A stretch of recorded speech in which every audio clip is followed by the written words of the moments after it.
I mean, it works like a saw, so why not?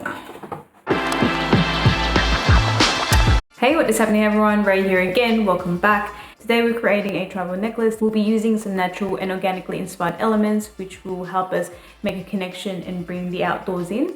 And will elevate the overall aesthetic of your home. On a serious note, can I just say, stop bringing in trendy decor items that don't even resonate with you. What do you mean?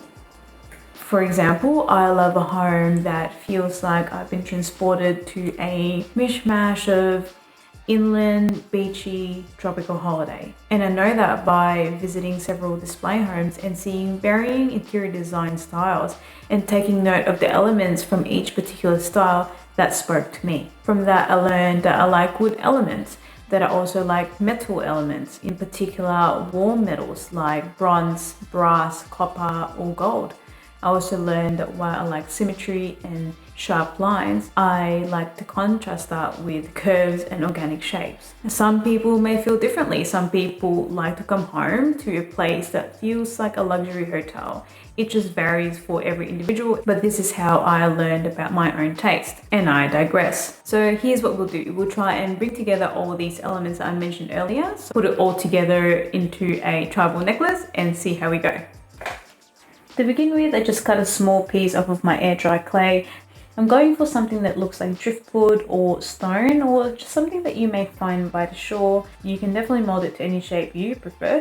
You can get inspiration from Pinterest or Instagram, or Google the words tribal collar and tribal necklace and have a look at the results as well. Alternatively, you can also browse through the home decor section of your favorite store and get inspiration from there. As you can see here, I'm just using the end of this paintbrush to help me shape these pieces, and I'm also using this barbecue skewer just to help me add detail to the pieces as well.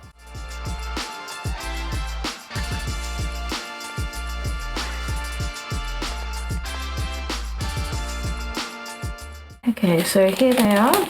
I've left them out a few days. Some of these I definitely like the shape of, others not so much. So this one probably doesn't fit in with the rest of them. So I could use that as a tester. Okay, this is the ring that I'll be using. This is just a macrame ring. It's a 200mm or 8-inch ring, the size. I'm gonna have to cut it here so that I can insert the little pieces. Here I just mix some white and brown paint together to get this light brown flesh color. I'm not doing anything too fancy here. I'm just lightly brushing the paint onto each of these pieces just to accentuate the highs and the lows and to give it a bit more dimension.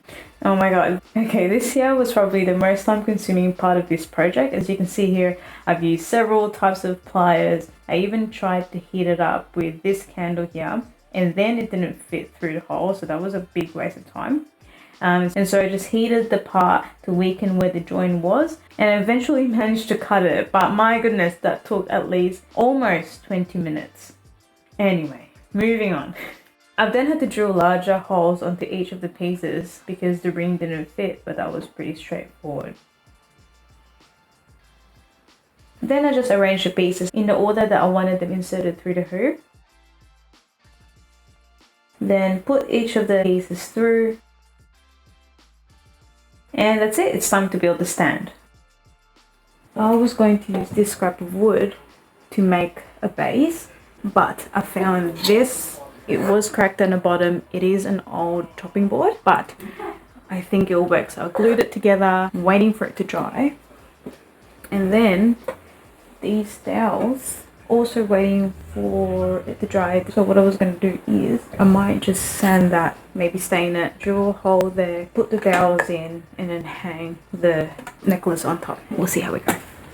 Sanding, gluing, clamping, gluing, clamping, clamp off. So that's dry. I think that one's dry too.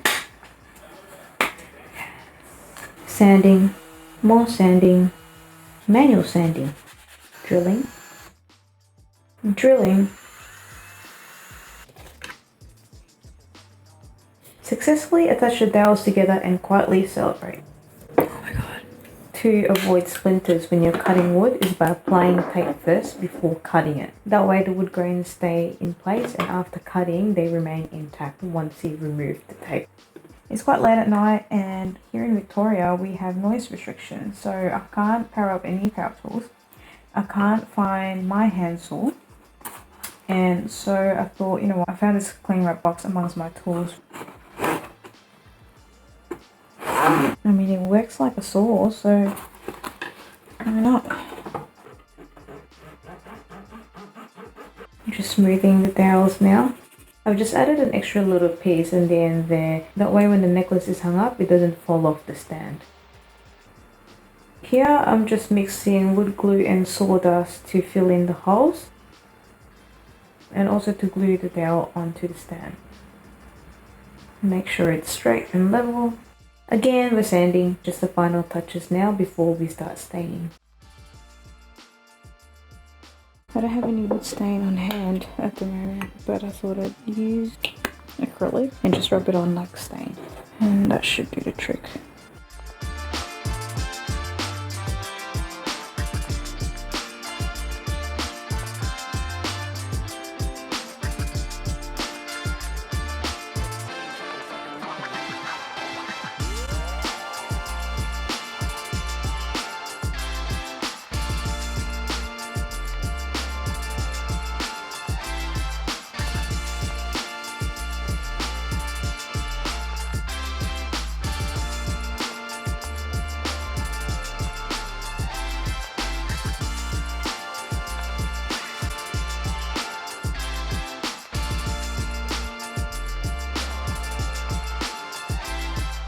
For the next project, I'm looking at creating some more art or wall decor that might complement the projects I have already shown you thus far. Till next time, peace out.